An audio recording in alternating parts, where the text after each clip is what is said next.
what if we're looking through our natural minds and thinking that God's on time, like he's going to get here at 7 because we're waiting for him, and God is not a God of time. He's eternal. So when you think he should get there, it's completely different for him because he doesn't live in time. What if God is on time all the time, not because of a number or a month or a date, but because his word, he watches it to perform it. And when you are in a situation, when you put the word of God in that situation, you begin to do in the building of whatever it is you're trying to frame here on this earth, and it's already happened in heavenly places. So it's not that he's on time, it's that he's always been there. You just haven't used the tools that you needed to use to prepare in the natural. Come on, somebody, that's a T.D. Jakes message. Glory. Waiting for that. I mean, I don't know. Because a lot of times we're waiting for God when God has done everything that he could possibly do already. He's like, I don't know what you're waiting on. You're just not using the tools I've given you to practically build the vehicle that I'm going to complete something in the supernatural, which is going to take me about 7 days, because 7 is really the number of completion. It has nothing to do with 7. It has everything to do to perfect the perfect faith in you and make it complete. One of those. Hey, Augustine, play the piano. Maybe they get excited. Now look at Numbers 21, 4 through 6. Numbers 21, 4 through 6. Oh, that's so good. I'm still on that other thing. Think about it. Like, I don't know. You heard, I've shared a little bit about the reality show and all this stuff. See, one of the things that I learned from Noah is that he constantly prepared and he was constantly building. And this ark was huge, right? This boat was gargantuan. I don't know what state did a replica of it, but somebody did a replica, and you can go see Noah's boat. We got to go there. Church. Instead of a conference, we go see the boat. Because if it's that big, and it took, there are people out here that really don't prepare that way. What do you mean? See, you still would have been on building a half of the book, because you would have been like, God, I don't know how to do this. Man, it's just something about people that when they look at things and it's complicated, they don't want to learn it. Yeah. I mean, think about Noah. He still would have had like one little corner. He's been like, I don't know how to build this thing. This boat is way bigger than I am. Did you not have asked me to build a little rowboat? Maybe we'd have got somewhere. But it was always something that was above, so everybody could know that it was God. Yet people don't want to prepare for the big things. They only prepare what they have at their reach, because it takes no faith to do it. He was preparing for the supernatural, right? I mean, because he's building walls bigger than they've ever built. And forget about bringing a dog and a cat. He had to bring 2 of every animal. How am I going to get that here? And he still believed God that he would. You don't see it where he's like, look, Lord, 2 of every animal. You know how many animals there is? Oh, Lord, I can't do this. No, he just figured it was going to happen because it was a promise. Are you with me? And we get so impatient. So impatient. So impatient. And here's a story. Numbers 21, 4 through 6. Remember this? Numbers 21. 4 through 6. He says, then they traveled from Mount Hor by the road to the Red Sea to go around the land of Edom. But the people became impatient. Everybody say impatient. Yeah, they became impatient along the way, and the people spoke against God and Moses. The people spoke against God and Moses. He said, why have you brought us up out of Egypt to die in the wilderness? For there is no bread or water, and we detest worthless food, or miserable food. And then it says that the Lord sent venomous snakes among them, and people got bit. Watch out. Don't talk about pastors. I'm just saying, I was reading this morning again, and I said, wow, imagine that would happen today. We had 5 people in the church because everybody talked about their pastor this week. Or some pastor. Next thing you know, people were popping like flies. We're like, oh my God, what happened? Because that's probably what was happening then. The congregations got smaller and smaller until they stopped.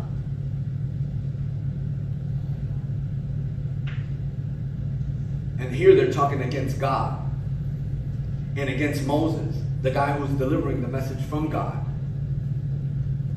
You know how we do that too? Because we want to just talk about our brothers and our sisters, about leaders. Oh, they should have never did it like that. What is that? What is this? What is that? Oh, this sucks.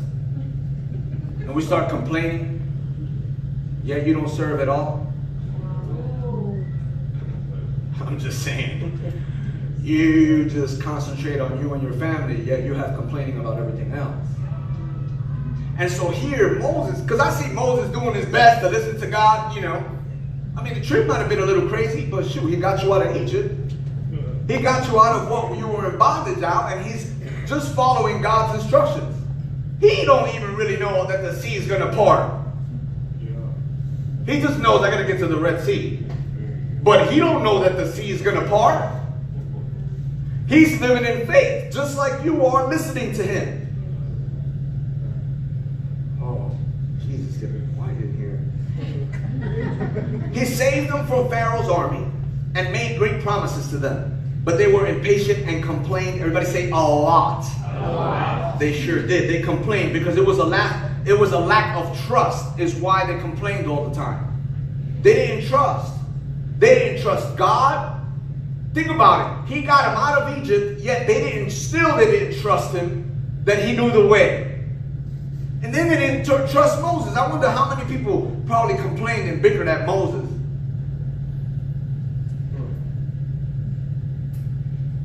Oh, glory. The best part of the fruit of the Spirit is when we patiently wait on God's promises. When we patiently wait on God's promises. Look at Numbers 23:19. Because I need to give you this reminder. Glory. It says, God is not a man that he should lie, nor a human being that he should change his mind. Has he said, and will he not do it? Or has he spoken, and will he not make it happen? If you are patient and faithfully do what you're supposed to do, you will always be blessed. You will always be blessed. You will always be blessed if you are patient and faithful to do what you're supposed to do. Let me see. Make it plain, Pastor. Well, I don't know. I've always had a vision. 6-7 years ago, I wasn't really focusing on that as much as I knew that I didn't know how to get there, but I knew that I could do best, so I had to learn, because I got out of prison. People say, well, I don't know how to use this, and I don't know how to do that, and neither did I. Matter of fact, I'm in a whole nother realm right now of stuff that I don't know how to do. Sweating. But when my wife is in Splash Town, I'm in front of a computer watching YouTube videos. Well, I don't know how to do it. Well, then stay there. I'll just keep running. So I get in front of a YouTube thing. No, education ain't all that high either. Remember, that's selling drugs.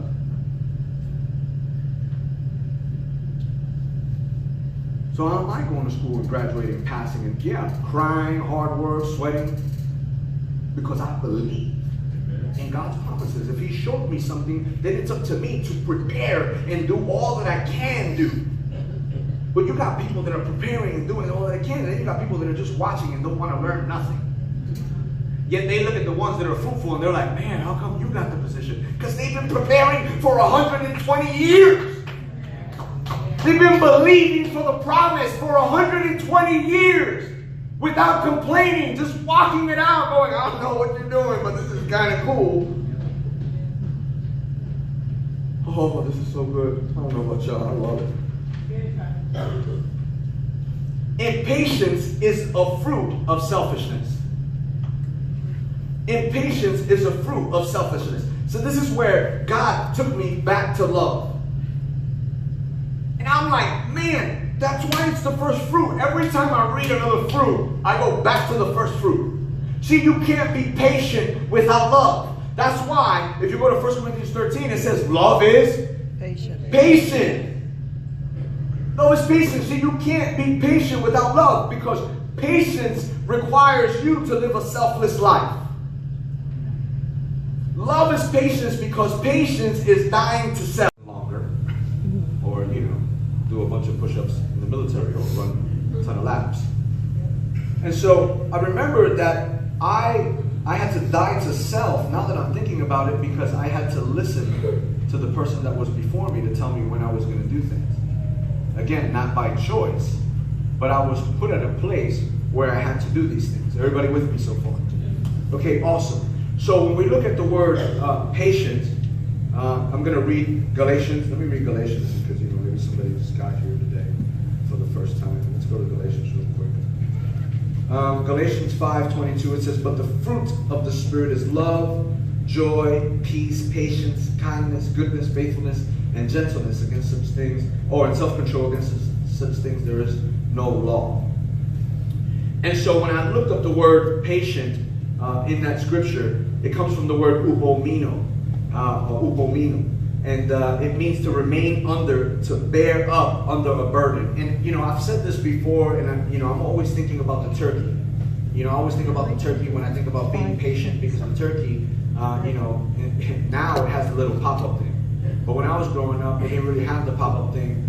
And I remember trying to cook a turkey and sticking it in the oven, and just because it looked golden brown on the outside, pulling it out, and yet it was still frozen in the middle, And so I always think about Christians who try to get out of things prematurely because it doesn't feel good, or because they don't feel that it feels like it's trouble. Remember last week we talked that peace wasn't the absence of trouble.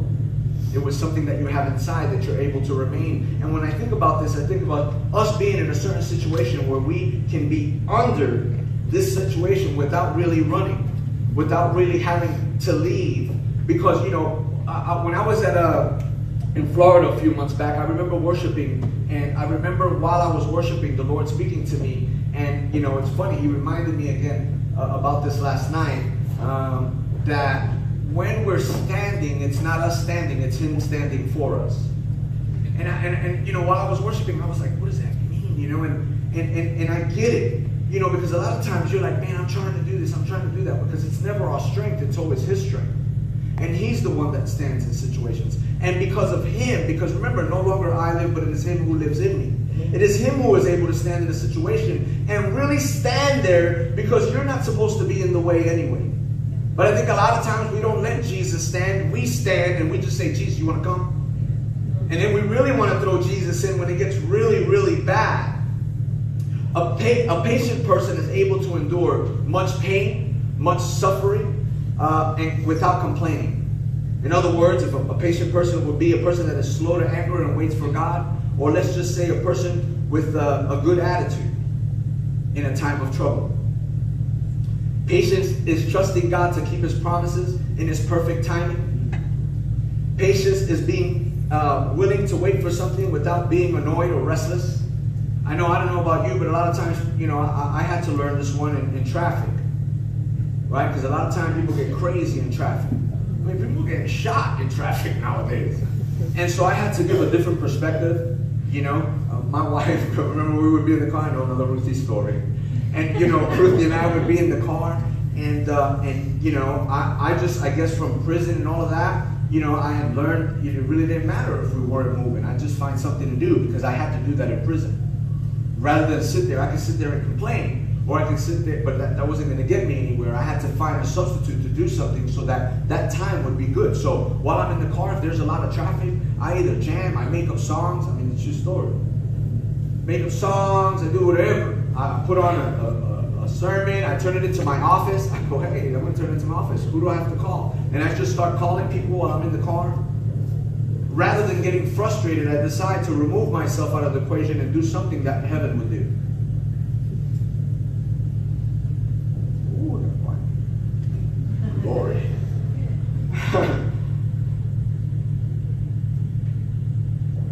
When we are patient in trying situations out of hope for a coming deliverance, we are patient with a trying person out of compassion. We choose to love that person and want what's best for them. I have the story of Noah. I want to talk to you a little bit today about the story of Noah.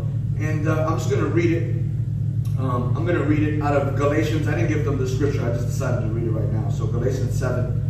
I'm just going to look it up real quick. And I'm just going to read this part to you real quick. You know the story of Noah, where he's building an ark or a boat because the world is going to flood, right? So it's crazy. But here is Noah building a boat. And so I wanted to read Galatians 7 because I thought it was pretty cool.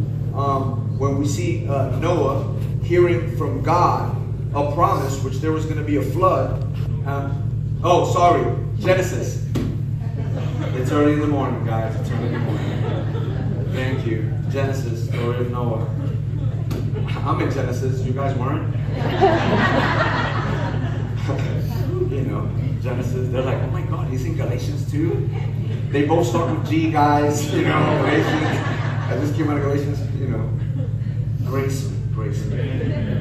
You know what I meant. If you thought Noah was in Galatians, we should talk after. Thank you for the correction, though. I receive it. And so here it is, waiting 120 years. He's waiting 120 years. And I wanted to read 7 because I thought it was kind of cool. It said, then the Lord said to Noah, go into the ark, you and your whole family, because I have found you righteous in this generation. Take with you 7 pairs of every kind. So he takes 7 pairs, and then 7 days from now I will send the rain on the earth for 40 days and 40 nights, and it goes into all of that, and that's pretty cool. And so I started thinking, man, here Noah is preparing for 120 years, something in the natural, because God has given him some tools. He's given him a promise, and he's asked him to build something on the earth. And so here he is building away for 120 years. That's longer than anybody lives today. Think about it.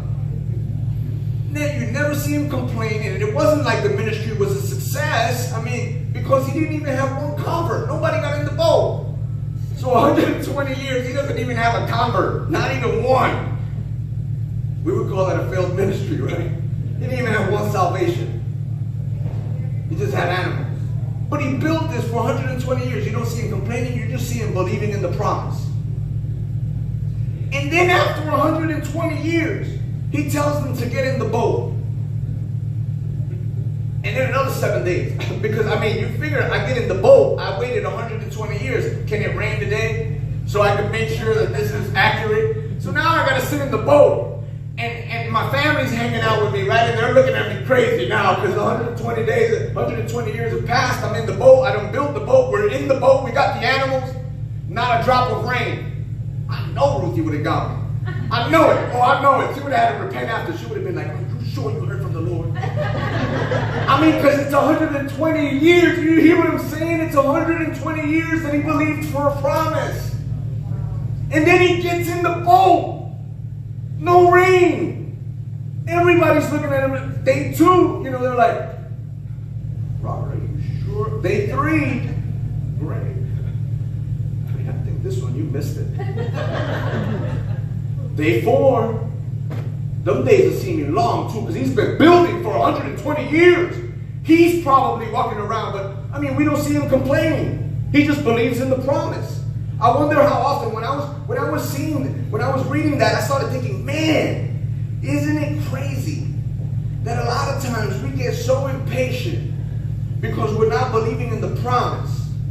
And I started thinking, man, could it be possible that we do everything we can in the natural, yet we get impatient, but just because we've prepared in the natural does not mean that God is not at work in the supernatural, because he uses 7 more days to make it complete. And just because you feel you've done everything, well, I've done everything. I don't know why they didn't give me a position yet. Well, I don't know why I haven't got a raise. And I don't know why this and why that and why this. Could it be possible that God is really seeing where your heart's at for the other 7 days to make you complete in the natural of that what is happening in the supernatural? Because we understand that the things in heavenly places, or blessings are in heavenly places, that those things, I believe, are a rhythm. It's funny because Pastor Gabriel's over there, he was going to jump some rope, talk about timing. And I was thinking some familiar things, but I always think about double dutch. I grew up in the city, so that everybody does the, you know what I'm talking about? I should have brought somebody to, that would have been really cool. Next time. Maybe some of you girls still got it. And we would have, again, do it again. We have to get it right. We'll be up here half a day.